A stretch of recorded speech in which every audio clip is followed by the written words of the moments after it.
हाजीपुर वैशाली।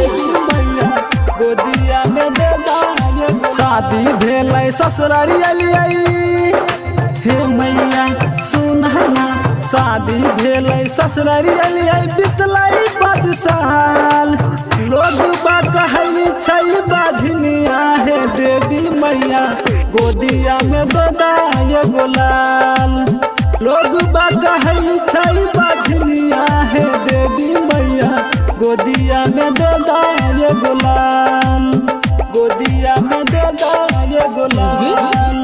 कंचन राज ज्योतिष recording studio देवी मैया हाजीपुर वैशाली। लोग कहै छै बाझनिया हे देवी मैया गोदिया में दे दा गुलाल।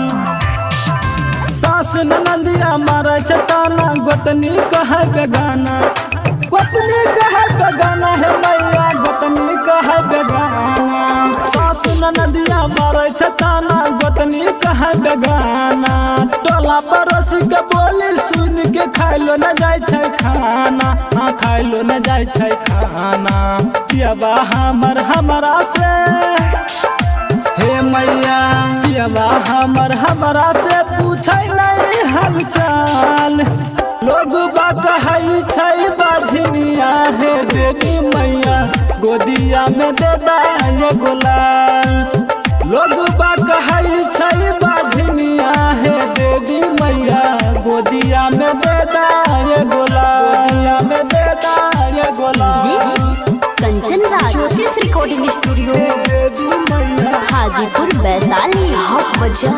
लोग कहै छै बाझनिया हे देवी मैया गोदिया में दे दा गुलाल। नहरा से ससुरारी है मैया से बात हर कैलिया से बात हर कैलिया है मैया से बात हर कैलिया नहरा से ससुरारी है मैया से बात हर कैलिया सांझ सवेरे दिया बाती ओहो तोरा दिखैलिया मैया ओहो तोरा दिखैलिया।